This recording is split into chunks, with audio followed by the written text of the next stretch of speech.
All right, we're here in 2 Kings chapter 15. 2 Kings chapter 15. And I want you to look down at verse number 17 to start. 2 Kings 15, verse 17.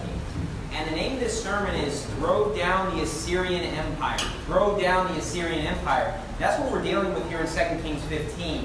And it says in 2 Kings 15, verse 17, In the 39th year of Azariah, king of Judah, began Nahum, the son of Gadai, to reign over Israel, and reigned 10 years in Samaria. And he did that which was evil in the sight of the Lord. He departed not all his days from the sins of Jeroboam, the son of Nebat, who made Israel to sin. And Pul, the king of Assyria, came against the land, and Menahem gave Pul 1,000 talents of silver, that his hand might be with him to confirm the kingdom in his hand. And Menahem exacted the money of Israel, even of all the mighty men of wealth, of each man 50 shekels of silver, to give to the king of Assyria. So the king of Assyria turned back and stayed not there in the land.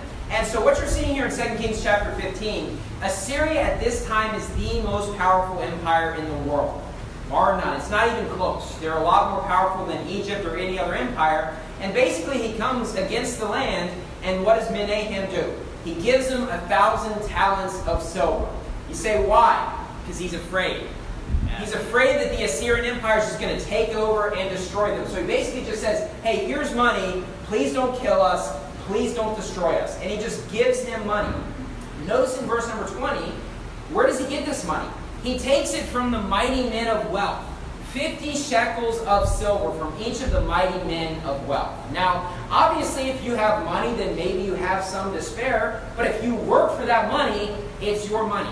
Yeah. Nobody has the right to come in and just take that money from you. That is what's going on here. Why? Because he's afraid of the king of Assyria. So basically, he steals money from the people of the land and gives it to the king of Assyria. It's like a peace offering.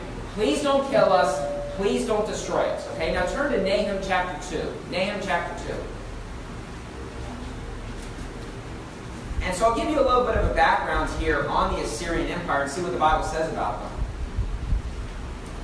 Because if you think throughout history, we all know about the Egyptian Empire. We all know about the Roman Empire. We all know about the Greek Empire. Those are known in history. They're not forgotten. There's not a lot known about the Assyrian Empire. And you might ask that question, why is it? I mean, think about Greece. If you think of the most famous king in the history of Greece, you're going to think Alexander the Great. Everybody knows who that is. You think of Rome, you think of Julius Caesar and a lot of famous people in history.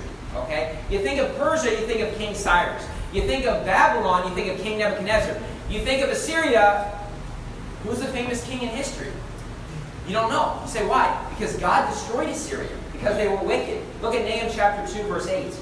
The Bible reads, But Nineveh is of old like a pool of water, yet they shall flee away. Stand, stand shall they cry, but none shall look back. Now, remember in the book of Jonah, Jonah comes up to the land of Nineveh, which is the capital of the Assyrian Empire.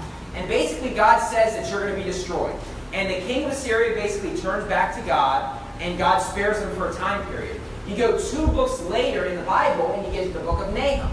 And in the book of Nahum, it's basically, you're out of chances. Okay? You're done. You're going to be destroyed. And so in the book of Nahum, what it says about Nineveh is of old. Is of old. Now turn back to Genesis 10. Genesis 10.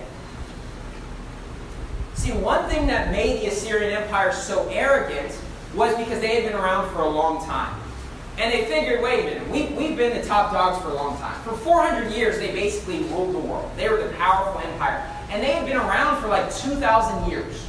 I mean, when you've been around for that long, it's very easy to say, we'll never be destroyed. Like in today's world, what do you think the United States of America thinks? Nobody's ever going to destroy us. I mean, we're the United States of America. We're the most powerful empire in the world. We basically rule the world. Nobody's going to destroy us, right? That's the attitude the U.S. has. By and large, the politicians and people around the world, that's the way the Assyrian Empire felt. Okay, they had been around for a long time. Notice how accurate the Bible is when it said it is of old. Genesis 10, verse 8. Shortly after the flood, and Cush begat Nimrod, he began to be a mighty one in the earth. He was a mighty hunter before the Lord. Wherefore it is said, even as Nimrod, the mighty hunter before the Lord. And the beginning of his kingdom was Babel and Erech and Akkad and Calneh in the land of Shinar. Notice verse 11.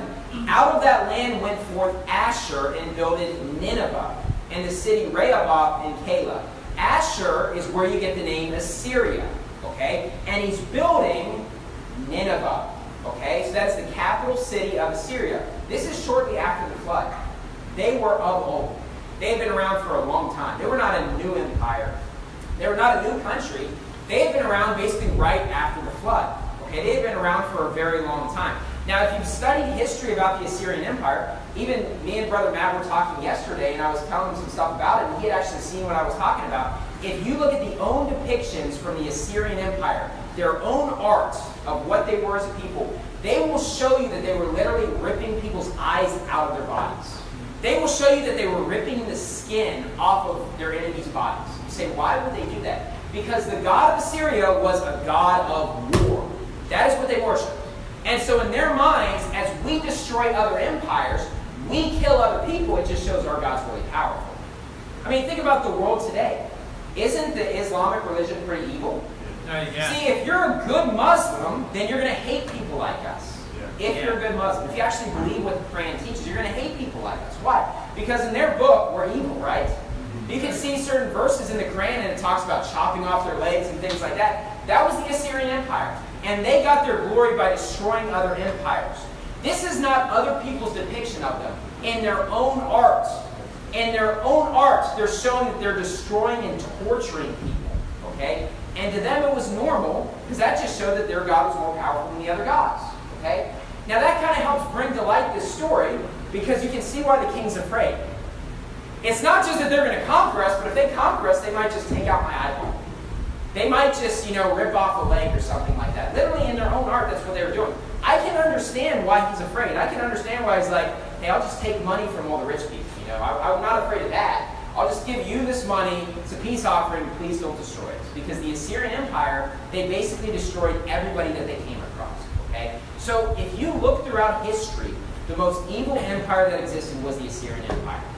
Now, it's interesting because I watched a lot of documentaries and read a lot of stuff leading up to this. And what I just told you, a lot of historians say the same thing, that the Assyrian Empire was extremely wicked.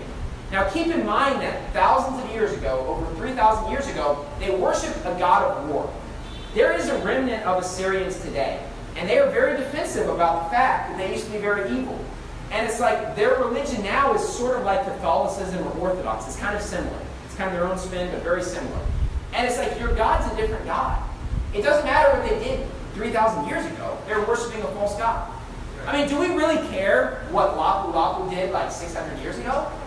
I don't care. I mean, if he was some wicked person, he was some sort of Muslim, right? It's a different religion. Yeah. It doesn't affect us today. Right. You just need to admit the fact that not just in secular history, you can look at the Bible and see how evil the Assyrian Empire was. And for us as Christians, we can know that because Egypt was not completely destroyed, were they? Right. Assyria was. No. And Assyria's name has been put out of remembrance. Why? Because they were more wicked, they were more arrogant, they were worse than the other empires that existed. Now, turn back to 2 Kings. Go to 2 Kings 16. 2 Kings 16. And so that's a little bit of a background on the Assyrian Empire. So honestly, it makes sense why people would be afraid of them. Okay? I would be afraid to fight somebody if I realized if I lost that match that I could lose a body part. I've boxed friends for fun before, but I realized that if I lose and he knocks me out, then I'm going to wake up and still have all my body parts. Okay? I don't have to worry about waking up and having some big problem. Okay? But with the Assyrian Empire, when they destroyed empires, they completely destroyed them. And in the Bible, they're mocking their enemies. Okay? You see that throughout the Bible. 2 Kings 16. Now, this is a bit of a unique sermon because there's really only one point to this sermon. It's kind of drawing to a climax to our final point of throw down the Assyrian Empire. But there's really only one point in this sermon. 2 Kings 16, verse 5. Then Rezin, king of Syria, and Pekah, the son of Remaliah, king of Israel, came up to Jerusalem to war, and they besieged Ahaz but could not overcome him.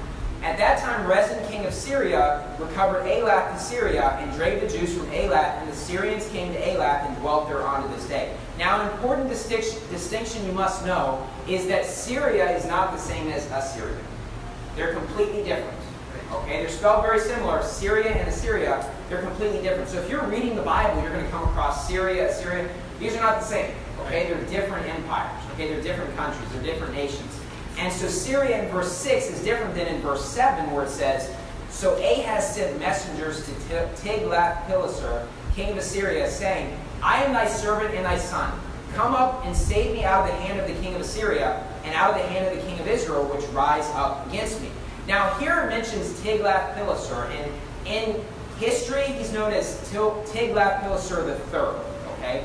Oftentimes kings had the same names. You think of like King Henry VIII. Usually with lineage, you often name someone who would be the next king the same name as, their father, grandfather, something like that. So he's the third that was basically the king. Now this is actually the same king, though, as Pul that's mentioned in 2 Kings 15. Before he became the king, oftentimes when you become the king, they rename you. His name in secular history was known as Pul, P-U-L-U. I don't know if I'm pronouncing that right, okay? But P-U-L-U, which is very close to P-U-L. But you can, as you read this story, and I don't have time to go into it, you can tell this is the same king. He just has multiple names. In the Bible, Peter had multiple names, right? You think of Simon, you think of Simon Peter. A lot of people had multiple names. It's actually the same king. But notice how basically this person's saying, hey, come and save us out of the king of Assyria. Okay? Same sort of thing. Everybody realized Assyria was the most powerful one. Now, why would this king, though, save them? Well, notice what it says in verse 8. And Ahaz took the silver and gold that was found in the house of the Lord and in the treasures of the king's house and sent it for a present to the king of Assyria. So he says, basically, save us. We're afraid of Syria. We'll pay you money and save us. Okay? Why? Everybody realizes Assyria is the most powerful empire in the world. And they say, we'll just give you money and protect us from Syria. Okay? Notice where he takes this money from. Found in the house of the Lord. It's wicked to take money from your ordinary citizens, but to take it from the house of the Lord? I mean, last week we gave you guys the charts of how we spend all of our money, right? Can you imagine if you had a section that said 45% to the king of Assyria? I mean, wouldn't that make you mad if you were donating money and we were just giving it to, whatever, religion or country or whatever, and we said, hey, 45% to the king of Assyria? That would make you mad, right? Because that money was meant for the house of the Lord. Yeah. Now, it makes sense why that they're afraid, but look, when you're taking money out of the house of the Lord to fund something, there's a problem there. You're not using it for soul winning. You're not using it for the building of the house of the Lord. You're using it because you don't want to get destroyed. Right. Okay? They're taking money from the house of the Lord because they're afraid. They're afraid of Syria and they're afraid of Assyria. They're afraid of both of them. Okay? Notice what it says in verse number 9. And the king of Assyria hearkened unto him, for the king of Assyria went up against Damascus and took it and carried the people out of it captive to Kir and slew Rezin. So the king of Syria comes up and he basically takes the money and just basically destroys them. Why? They're the most powerful empire. They can easily destroy basically anybody that they wanted to. Okay? Now keep in mind that this king most likely is probably some wicked evil reprobate. Okay? Most likely he's some wicked evil reprobate. So you're basically giving money to some really wicked person. Why? Because of fear. People let fear drive their entire lives. I mean, there's literally people that, would not come to this church because they're afraid. Oh, I'm afraid of, if I leave my old church, my family, my friends, they're afraid. Right, yeah. I mean, people, don't go soul winning. Why? They're afraid to go soul winning. Mm-hmm. There's a lot of times people just let, other people rule their lives. Why? Because of fear. They're afraid to do what's right. They know what is right to do, but they're afraid to do what's right. Okay? Yeah. When I'm talking about throwing down the Assyrian Empire, I'm not talking about a battle that you're fighting and losing sometimes. I'm talking about a battle that you're not fighting. See, this is what's going on. Basically, here's the money. We don't want to fight this battle. It's not worth it to us to stand up to this wicked king. We'll go to 2 Kings 17. 2 Kings 17. Here's the problem you have when you don't stand up to that Assyrian Empire. If you don't stand up to the Assyrian Empire, that Assyrian Empire is going to bug you your entire life. Yeah. It's never going to go away.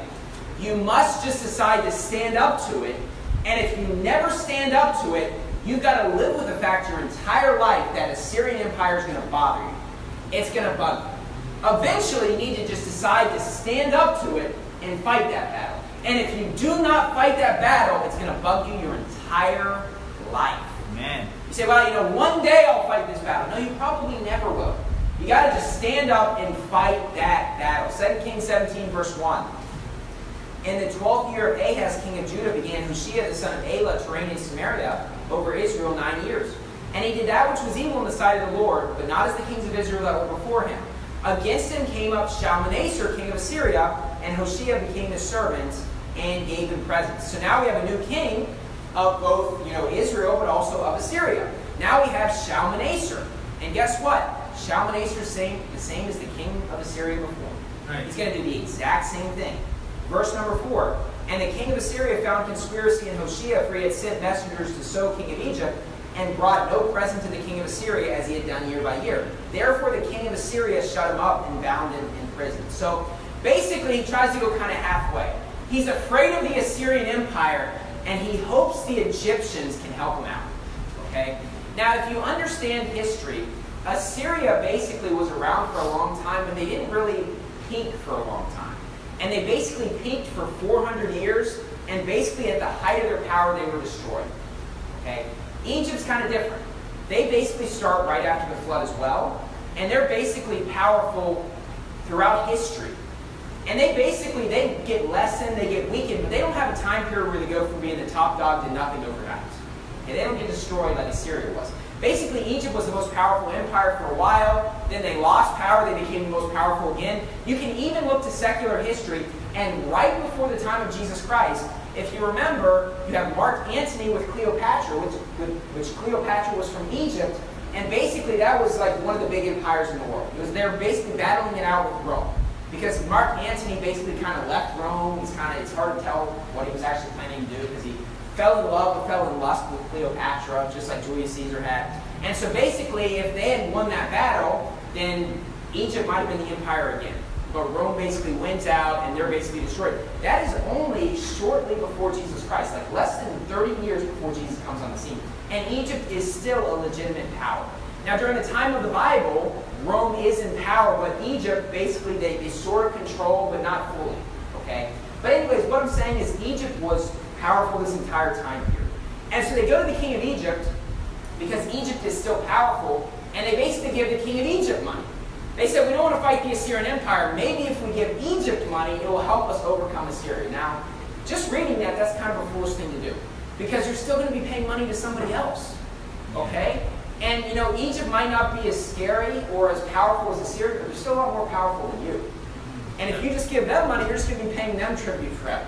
So basically they say, well, instead of paying you tribute to Syria, we're going to pay tribute to Egypt, and hopefully Egypt can help us beat Assyria. Okay? Well, notice it doesn't work because he gets thrown in prison. Why? Because the Assyrian Empire was a lot more powerful than Egypt. Okay? They weren't going to be able to stand up to the Assyrian Empire. Verse number 5. Then the king of Assyria came up throughout all the land and went up to Samaria and besieged it 3 years. In the 9th year of Hoshea, the king of Assyria took Samaria and carried Israel away into Assyria and placed them in Halah and Habor by the river of Gozan and in the cities of the Medes. Now, notice this, that the king of Assyria basically takes the people out of the land and replaces them elsewhere. Now, I heard recently, like we almost had a war with Canada or something. Like my parents told me that. I don't follow the news, so I don't even know this in our own country. But it's just like, can you imagine though, obviously we'd never fight in a war. But can you imagine if we fought Canada in a war and then just next week we got removed from Canada? I mean, I don't want to live in Canada. That's a cold place. I don't like cold weather. Okay, it's too cold for me. But can you imagine just being taken out of your country and just being placed in another country? Nobody wants that to happen to them. Right? Against your will, you just get thrown in another country, but Assyria basically takes over and does what they want to do. Okay? So that's 2 Kings 17. Look at 2 Kings 18. 2 Kings 18.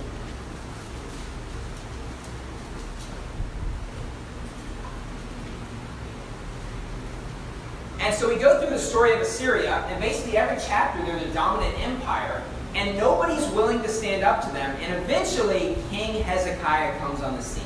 Okay? 2 Kings 18, verse 5. He trusted in the Lord God of Israel, so that after him was none like him among all the kings of Judah, nor any that were before him. For he clave to the Lord and departed not from following him, but kept his commandments which the Lord commanded Moses. And the Lord was with him, and he prospered whithersoever he went forth, and he rebelled against the king of Assyria and served him not. So finally, we have a king that's willing to stand up against the Assyrian Empire. Okay? Look, if nobody stands up to the Assyrian Empire, it's always going to bother you. It gets passed on from generation to generation to generation. Look, there are people that are in this church that, the Assyrian Empire in their life was basically coming to this church, like leaving their old dead church, and they basically ripped off the Band-Aid and they came here. Okay? But look, if you never just made that move to come here, you're going to complain about your boring inspiring sermons for the next 20 years. Yeah. Right. You're going to complain that your church doesn't go soul winning for the next 20 years. And look, Right. people in this room don't really want to hear your complaints. You say, Yeah. why? Because of the fact you could easily just leave. Right. Yeah. You could stand up to the Assyrian Empire. And it's like, people that complain about their dead church. Look, if you have a good church that's near you, you have no reason to complain. Right. I get it if you live in a country and you have no good church to go to. If you have a good church, you have no excuses. Right. Right. If that's the Assyrian Empire, you got to conquer that empire. And King Hezekiah is willing to stand up against the Assyrian Empire. Notice what it says in verse number 9. And it came to pass in the 4th year of King Hezekiah, which was the 7th year of Hoshea, son of Elah, king of Israel, that Shalmaneser, king of Assyria, came up against Samaria and besieged it. So Shalmaneser becomes the king and he carries away Israel. But eventually what happens is Hezekiah ends up rebelling. Okay? But what you're going to see is a new Assyrian empire, not a new empire, but a new king takes over. See, in history, Shalmaneser was considered a very weak king. In secular history, he's known as being a very, very weak king. Okay? Now, what they consider a strong king is basically a king that comes over and conquers lands and basically kills all the people. Okay? But this king basically was a bit of a pushover. Okay? He wasn't as strong, he wasn't as powerful, he wasn't as intimidating as former Assyrian kings. But see, after Shalmaneser comes the most intimidating king that we have. And notice what it says in verse number 13. Now in the 14th year of King Hezekiah, did Sennacherib, king of Assyria, come up against all the fenced cities of Judah and took them. So remember earlier in verse 9 it said the 4th year of King Hezekiah. Verse 13 is the 14th year of King Hezekiah. So what's going on is that Hezekiah is standing up to Shalmaneser, but then when Sennacherib comes, he doesn't stand up either at first. Okay, this is 10 years later, and he's afraid. Why? Because the Assyrian Empire is even more intimidating than they were before. Okay? And Sennacherib, being the new king, he's a very scary person. Okay? Now, one thing to mention here in verse number 13 is that Sennacherib was basically a co-regent king. Okay? What a co-regent king means is that there's multiple kings at the same time. In history, in between Shalmaneser and Sennacherib, and also you can find this in the Bible as well in the book of Isaiah, there's a guy by the name of Sargon who was the king of Assyria.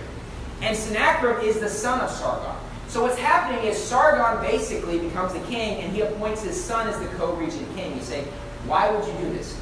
Because if you're trying to conquer the world, if you leave your empire to conquer a new land and you don't appoint a successor, somebody will try to take that throne while you're gone. Okay? So if you're smart, what you do is appoint somebody and you give them basically full authority, full power, so people can't question the authority. Right? If I left this church for like a year, if I went on what they call furlough, we basically go back to the U.S. and you beg people for money again, which obviously we don't do that. I mean, literally, people that are on the mission field, they'll be gone for like 8 months, and they go around to every church and say, please still give us money. I'm not teaching the post-trib rapture. Don't worry. Please still give us money. We won't do anything controversial. But then they'll be gone on furlough for a while. What would happen after 8 months? I mean, who knows? I mean, if you're gone for 8 months, anything could happen. If you run a company and you just leave for a year and don't appoint somebody as the person in charge with authority, then anybody could try to take that authority. Yeah. And so this is something that was very common in history because oftentimes people would try to conquer new lands. And look, if he's going to be gone conquering a new area, he needs somebody in charge while he's gone to take over an area. So basically, his son is the person who's going to eventually become the king. So at a young age, Sennacherib gets appointed as the co-regent king to take over lands. This is very common in history. Alexander the Great, before he was like the top dog, he was the co-regent king under his father Philip. Okay, this is a very common thing in history. So during this time period, Sennacherib, he is the king of Assyria, but he's the co-regent king, which means his father is still basically an ultimate authority, but he leaves his son with authority in his absence. Okay. Now Sennacherib is basically known, and you can tell in the Bible, as being like the most vicious, the meanest king of Assyria. Okay? Now remember, before, Assyria was pretty scary. They would basically torture their enemies when they killed them. Imagine if you have a scarier king that takes over. So Hezekiah before was willing to fight the battle, but now we have an even more intimidating king. And now, guess what? He's afraid to fight that battle. Okay? Verse number 14, the Bible reads, And Hezekiah, king of Judah, sent to the king of Assyria to Lachish, saying, I have offended. basically apologizing. I have offended, return from me, and which thou puttest on me will I bear. And the king of Assyria appointed unto Hezekiah, king of Judah, 300 talents of silver and 30 talents of gold. So basically he apologizes. I'm so sorry that in the reign of Shalmaneser I rebelled against the king. Forgive me, here's money. See, the Assyrian Empire was fought, but now a more powerful empire comes, and we go back to the same thing. Here's money, please don't destroy us. Okay? Verse number 15. And Hezekiah gave him all the silver that was found in the house of the Lord and in the treasures of the king's house. Now, Hezekiah is mentioned as a great king, and he was in the Bible. He's a great character in the Bible, but at this point, he doesn't look that great. Because he is doing the exact same thing. He's taking money out of the house of the Lord. Why? He's afraid. He's afraid to fight the battle against the Assyrian Empire. Verse number 16. At that time did Hezekiah cut off the gold from the doors of the temple of the Lord, and from the pillars which Hezekiah, king of Judah, had overlaid, and gave it to the king of Assyria. Now, I don't envision us to ever have gold doors. Okay? I know we're having problems with our lock today. We're not going to get a gold door. But can you imagine if we just took off the parts of the door, we took off the parts of the wall. Basically, we just said, hey, we'll give you the air conditioning, we'll give you the fans, we'll give you the sound equipment, we'll give you the baptistry. Here go the chairs, we'll just sit on the floor. Okay, no pulpit, no stage, nothing. Right? That's basically what's going on. They're basically just, Hezekiah is taking the money from the house of the Lord and giving it to the Assyrian Empire. Why? Because he's afraid. Okay? Turn to 2 Kings 18, verse 28. Verse 28.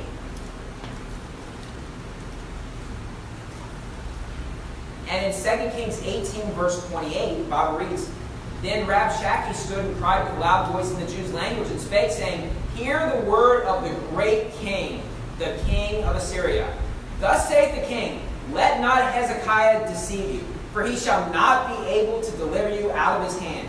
Neither let Hezekiah make you trust in the Lord, saying, The Lord will surely deliver us, and this city shall not be delivered into the hand of the king of Assyria. Rabshakeh is being sent on behalf of Sennacherib, and he's basically mocking them. And he says in the Jews' language that the great king is the king of Assyria. Now, who do we believe is the great king?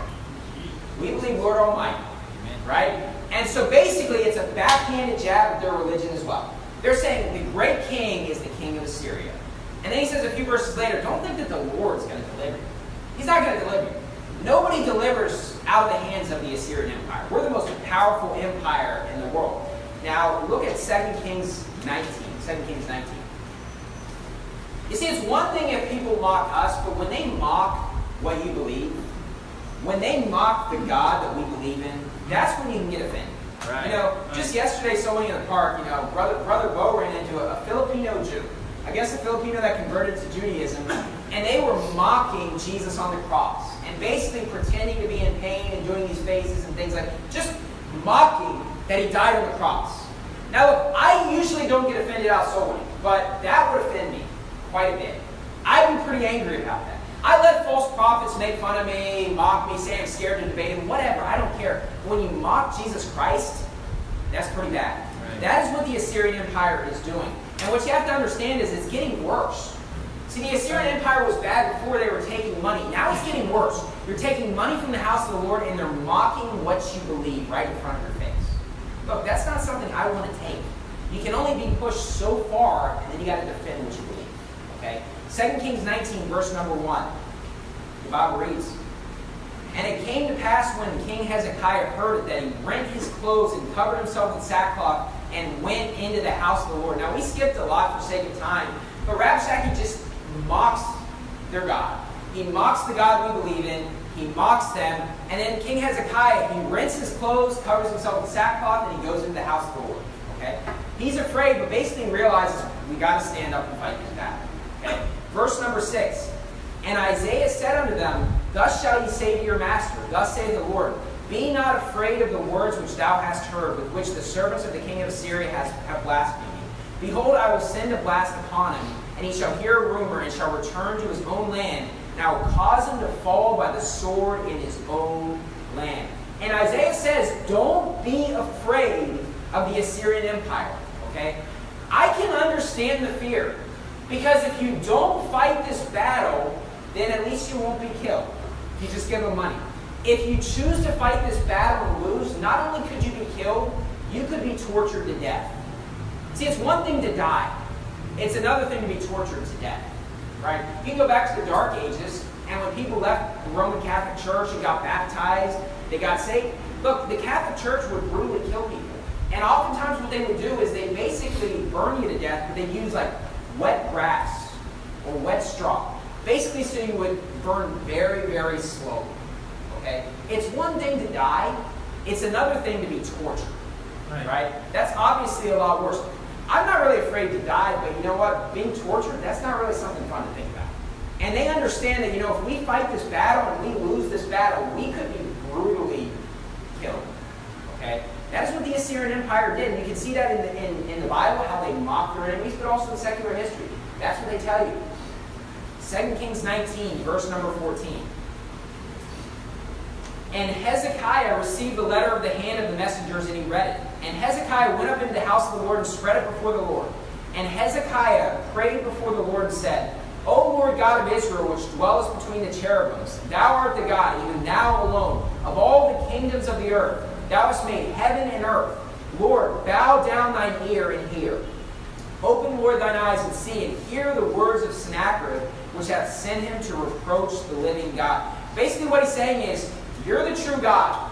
You're hearing that he is mocking you. He is mocking what we believe. He is mocking you. Hear his words and be angry about it, God. He's asking God to deliver him. Okay? Now look, I believe that God's going to protect us from harm that happens to us. But if you remember in the story of Daniel, Shadrach, Meshach, and Abednego, they believed that as well, but they also said, and if not, we will still not have. There is the possibility that God will allow us to be martyred. Now, it's hard for us in this day to really understand that because there's no persecution right now. Okay? Throughout history, there's been a lot of persecution against Christians, whether it came from the Romans, whether it came from the Jews, whether it came from the Catholic Church. Look, when you stand up for the things of God, those that don't believe what we believe, they're going to persecute us in situations. If they have that power, they have that ability. Okay? In today's world, there's no persecution. Look, we knock doors, and the worst thing that's going to happen is somebody slams a door in our face. Okay, that's not persecution. Right. Man, I got persecuted. I was out soul winning, and somebody said, I don't believe that. That's not persecution. Right. Somebody yelled at me. That's not persecution. It's a fun story, but it's not persecution. Okay? Look, we don't get persecuted in 2019 here in the Philippines for standing up for the truth.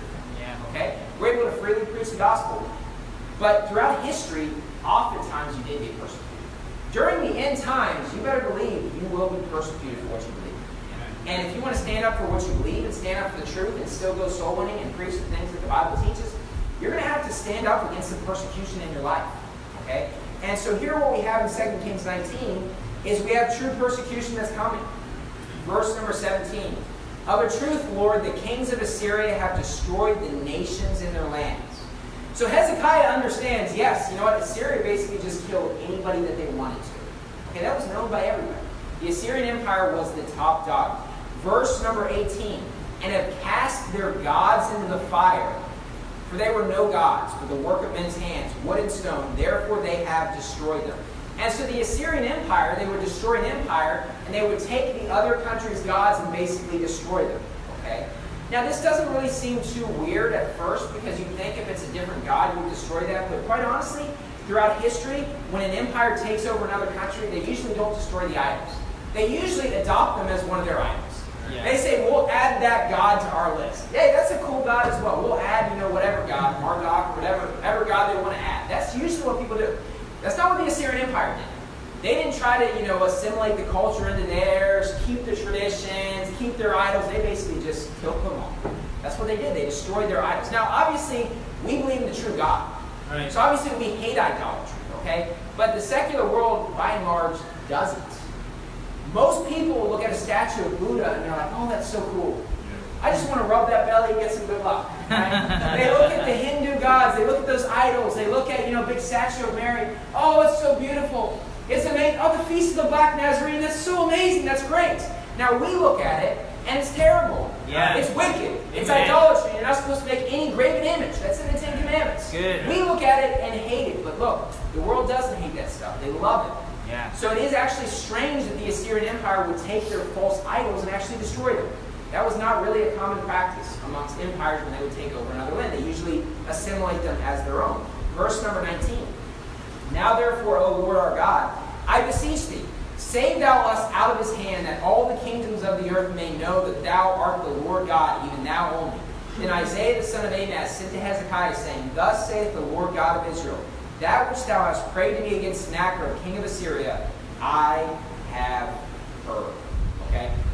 If we're going through trials in life, the best thing you can do is get down on your knees and pray to God and ask, hey, it's not logical that they could have killed the Assyrian Empire. That was impossible.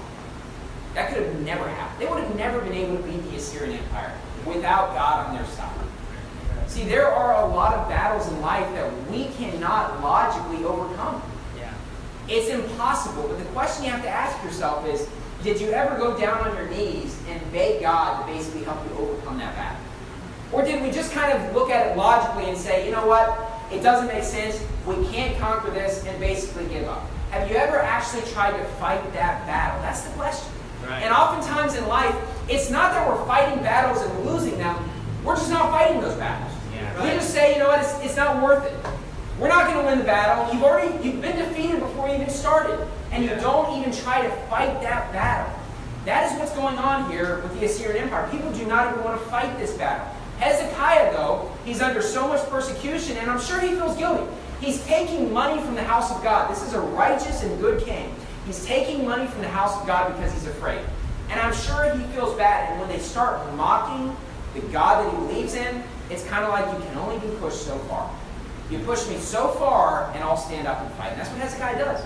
He gets pushed so far, and he decides to stand up and fight. Look, I'll be honest with you. When people mock the things that we believe as a church, I actually like it. Because all they're doing is pushing people so far to say, you know what, I'm done with this church.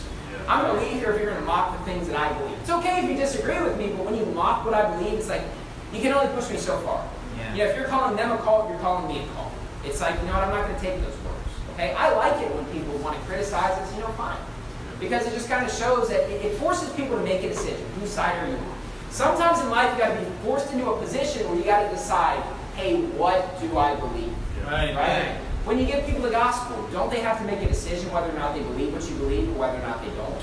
Right. It's like yesterday, me and Brother Mark were giving the gospel, and we talked to this guy for a long time, this guy and either his girlfriend or his wife or whatever, and talked to him for about 25, 30 minutes, and I was like, hey, do you believe this? I mean, we showed him so many verses and explained, and he's like, 50-50.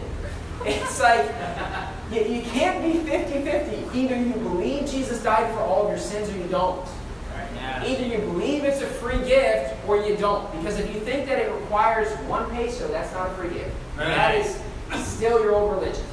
You can't be 50-50. You either put your faith in Jesus Christ or you trust in what you do. Okay? You can't be 50-50. And so you can only be pushed so far. And that's what's happening here with King Hezekiah. Verse number 35. Verse 35. And in verse number 35, we see the end of the matter with Sennacherib. And it says in 2 Kings 19, verse 35, And it came to pass that night that the angel of the Lord went out to smote in the camp of the Assyrians 185,000. And when they arose early in the morning, behold, they were all dead corpses. This is 185,000 people. Okay? Now, in today's world, that doesn't seem like that much. The population was not as big during this time period. Okay? When you went out to war, from what I read online, usually your army consisted of between 150,000 to 200,000 men, even with the most powerful armies in the world. So basically, you lost a lot of your army right there. 185,000 people killed. After this event in history, Assyria is still powerful. They're not 100% destroyed, but they're no longer just ruling the world. They're just another empire amongst a few. Okay, they're not more powerful than Egypt after this time period. And so 185,000 people are killed like that. See, God can destroy something like that. Yeah. Okay? I mean, in secular history, think about the Black Plague. The Black Plague killed 1/3 of Europe. 1/3. Millions upon millions upon millions of people. I would presume it's a curse from God for something that, whatever did, I don't know. Now, I actually tried to look it up in history. It's kind of hard to tell what would have made God so angry, but 1/3 of Europe was killed. Look, God can kill 185,000 people like that. It's nothing. In today's world, we could have an earthquake, we could have a Mount Pinatubo or something like that, and then boom, tons of people are killed. It could happen like that. It happened overnight. God is that powerful. And Hezekiah, he realizes we can't beat Assyria. He gets down on his knees, he prays, he decides to stand up and fight the battle. And God kills 185,000 people in Assyria. It says in verse number 36, so Sennacherib, king of Assyria, departed and went and returned and dwelt at Nineveh. So basically, Sennacherib is used to just mocking everybody's God and saying, what are you going to do to us? You're not going to be able to defend yourself against us. And then all of a sudden he mocks the God that we believe in. It's the same God today, the true God that we believe in. And then 185,000 people from men get killed. Now Sennacherib seems to be kind of smart. He's like, all right, this is a battle we don't want to fight. He's not like Pharaoh, in the Bible, who just kind of dives into the Red Sea. He just says, I'm still going to fight this battle, and ends up dying. Right? Yeah. He ends up just saying, you know what, it's not worth this battle. Okay? Now verse 37 does not happen overnight. It comes a while later in history. But let's see the end of Sennacherib, this all-powerful, scary king, that nobody wanted to fight, that mocked his enemies. Verse 37. And it came to pass as he was worshiping in the house of Nisroch his god. So he's worshiping a false god, that Adramelech and Sharezer, his sons, smote him with the sword, and they escaped into the land of Armenia. And Esarhaddon, his son, reigned in his stead. So he ends up being killed by his kids. Okay? Now, if you look at Sennacherib, and he gets killed by his sons, that's a pretty weak way to go down. You used to mock all these other empires, and then your sons end up killing you. Now, in secular history, most people don't say that two of his sons killed him. It's kind of a big debate. Now, the Bible's very clear. Amen. Two of his sons killed him. Okay? In secular history, they say, well, maybe one of his sons, maybe multiple, maybe one of his friends. They're not real sure. What's so stupid about this is that there's so much more facts behind the Bible than anything else. There's so much more proof of the Bible than any history text. And so if the Bible's going to tell you something that's historical, they should just believe it. Yeah. Right. There's nothing in this verse that they should deny this verse. This has so much more evidence, so much more proof, so many more copies of things that have been written down that this is how he died. And yet in secular history, they're like, we're not really sure. It's like, so you just don't want to believe what the Bible says. Right. You're not sure. You say, well, maybe the Bible's right. Well, why would you question it? Because there's more proof of the Bible than any other book that's been written. There's more copies and things that have been passed down than any other book that was written. He ends up dying because two of his sons end up killing him. You say, well, Brother Stuckey, what is the moral of this sermon? What's the main point? I want you to understand exactly what I'm talking about. I am not talking about battles that you fight and that you lose sometimes. When you try to get worldly music out of your life, sometimes that's a battle that you fight and you win and then you lose, you win, you lose, you win, you lose. You're still fighting that battle. At least you're fighting that battle. I'm not saying that there's something in life that you keep getting overcome by, you keep losing, but you're trying to fight it, you're battling it out. I'm talking about things where you basically say, here's the money from the house of the Lord. Here's the money from church. I don't want to fight that battle. I'm talking about that unsaved cousin that you have. That unsaved cousin that, you say they'll never get saved, and one day you'll preach the gospel. But you just refuse to preach the gospel. It's not that you gave them the gospel and you lost the battle. And look, when we preach the gospel, we don't lose any battles. Right. Look, I preached the gospel yesterday to 13 people and 6 people got saved. I won all 13 of those battles. All we need to do is preach the gospel. Amen. They've got their decision whether or not they're going to believe or not. We can't force them to believe. Right. But I'm talking about that person in your family that you refuse to preach the gospel to because you're worried. Oh, if they don't get saved, I'll be the outcast of the family. Look, if you stand up for the things of God, you're going to be the outcast of the family anyway. Right. That's just the way it works. Okay? But if you're refusing to preach the gospel to them, it's not that you're fighting that battle and losing it. You're just refusing to fight it. Okay? Now turn to Nahum chapter 3. Nahum chapter 3. Or you can think about raising your kids. In the secular world today, they will tell you not to spank your kids. And a lot of people, the reason why they don't spank their kids is they're worried about, oh, what's my mom going to think? What's my dad going to think? What is so-and-so going to think? Look, it doesn't matter what your mom or dad think. You do what the Bible says. Right. You say, well, I'm afraid I'll be ousted from the family. Look, you got to fight that Assyrian Empire. Otherwise, your parents will be raising your kids for your entire life. Look, I love my parents, and they did a great job raising me. But you know what? My wife and I are the ones raising our kids. Yeah. Okay? And if they believe something that's different than us, that's fine. They're welcome to their opinion, but I'm not going to let them make the decisions for my household. Right. Okay? Right. And it should be the same for all of us. You don't let other people just make your decisions when you know it's not right. Yeah. Okay? There's certain things that we believe that's different than most people. Look, and it's your choice what you want to do, but our son was not vaccinated. I don't believe in vaccination. And if you do, that's fine. You can vaccinate your kids. That's up to you. But that's my whole point. You should do what you think is right, raising your kids. I should do what I think is right, raising my kids. Okay? You don't let somebody else make your decisions for you, especially when you know what's right. All of these kings knew that they should stand up to the Assyrian Empire. It's not like it was a gray area where maybe it's okay to just pay them money. No, you're stealing from the house of God. Right. Because you're afraid to fight this battle. It's pretty obvious that's a battle that you need to face. Okay? You eventually need to just stand up to that Assyrian Empire and throw down that Assyrian Empire. Okay? Now, one thing that's known about Assyria or said in history is that history proclaims Assyria to be the first true empire. Okay? Most historians that I've read, and when I watched documentaries, they said Assyria was the first true empire. Okay? Now, quite honestly, a lot of what they said about Assyria is correct, but that is not correct. Assyria was not the first true empire. Because the Bible says in Nahum chapter 3, verse number 8. Nahum chapter 3, verse 8. Now see, in secular history, if you remember, even in the Bible, in the story of Nebuchadnezzar, there was this statue. And he was the head of the Chaldean empire centered at Babylon, the Babylonian empire. And after Babylon came King Cyrus and Persia. The Medes and the Persians were basically in charge. Persians were a little bit more powerful, and they took over for Babylon. And then ends up coming the Greek Empire. And the New Testament was written in Greek because Alexander the Great, when he conquered, he basically set up a lot of libraries and schools so the language would never be forgotten. He wanted to be immortalized. Okay? And so after Greece, you see Rome. Rome is in power when the New Testament starts.